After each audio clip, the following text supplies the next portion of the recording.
Sir shooting టైంలో ఉండే ఒత్తిడి ఇంట్లో ఏమన్నా చూపిస్తారా సార్? సార్ ఎలా ఉండేవారు? ఇంట్లో ఏం చూపించడు ఆయన, బయటే తప్ప ఇంట్లో ఏం చూపించడు. బయట సినిమా ఫీల్డ్లో ఎలా ఉన్నా ఫ్యామిలీకి వచ్చేటప్పటికి మామూలు నార్మల్. ఇక్కడికి లాస్ట్ ఎప్పుడు వచ్చారు సార్ ఇంటి దగ్గర? ప్రతి సంవత్సరం సంక్రాంతికి. తర్వాత మా నాన్నగారు ఆర్థికం ఉంటుంది మాకు. ఆ ఆర్థికానికి కంపల్సరీ 2 సార్లు వస్తాడు. ఈ సంవత్సరమే రాలేదు.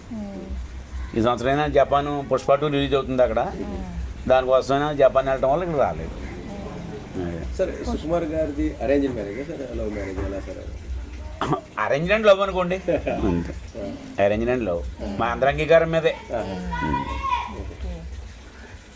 మొత్తానికి సినిమా ఫీల్డ్కి వెళ్తున్నారు అన్నప్పుడు మీరు భయపడకుండా సపోర్ట్ చేశారు. ఆ సక్సెస్లో భాగం మీకు కూడా ఉంది అయితే మీ సపోర్ట్ తోటి. సార్ శిష్యులే చాలా మంది డైరెక్టర్ పొజిషన్లో కూడా ఉన్నారు. అవునండి, అవుతున్నారు. అంటే ఇక్కడ చదువుకునే వాళ్ళనే తీసుకెళ్లారా సార్, లేకపోతే ఇక్కడ చదువుకునే వాళ్ళనే కాదు, ఇక్కడ చదువుకునే వాళ్ళు కొంత ఇప్పుడు బుచ్చిబాబుని ఉప్పుని సినిమా తీశారు కదా, ఆయన అయితే ఈయన శిష్యుడు, ఇక్కడే కాలేజీలోనే శిష్యుడు. ఆ తర్వాత కార్తీక దొండని, సూర్యప్రతాప్ అని, వీళ్ళందరూ కూడా అక్కడికి వెళ్ళిన తర్వాత కలిసిన వాళ్ళు. ఇంకా ఇప్పుడు ఈయన కాలేజ్ చదువుకున్న ఫ్రెండ్స్ కొంతమంది ఇప్పుడు ఆయన దగ్గర ఉన్నారు అసిస్టెంట్లుగా. వాళ్ళ తోటి విద్యార్థులు కాదు, ఈయన టీచర్ వాళ్ళ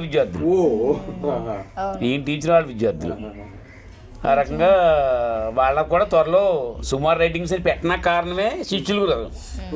సుకుమార్ రైటింగ్స్ అనే సంస్థ పెట్టాం కదా, అది వాళ్ళ శిష్యుల కోసమే, కేవలం టాలెంట్ ఉన్న వాళ్ళ ముందుకు తీసుకురావడం కోసం. మొత్తానికి ఊర్లో ఉండే ప్రతి ఒక్కరిని సపోర్ట్ చేస్తున్నారు సార్, వాళ్ళ శిష్యులను కూడా. Okay, super sir.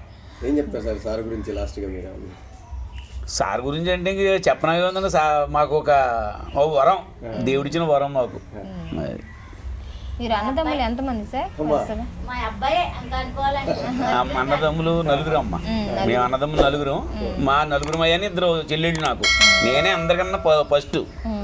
నా తర్వాత ఓ చెల్లి, తర్వాత ఓ తమ్ముడు, ఇంకో తమ్ముడు, తర్వాత మళ్ళీ ఓ సిస్టర్, తర్వాత సుకుమార్ లాస్ట్. 6 మెంబర్స్లో లాస్ట్. ఎంత గ్యాప్ ఉంది సార్ మీకు సార్కి? సార్కి నాకు గ్యాప్ అంటే 14 ఇయర్స్. నాకు సార్కి గ్యాప్ 14 ఇయర్స్. ఆల్మోస్ట్ మీరే పెంచుంటారు. చిన్నప్పుడు పెద్దోడు అయిన తర్వాత చిన్నప్పుడు మన చేతిలో ఉంటారు కదా.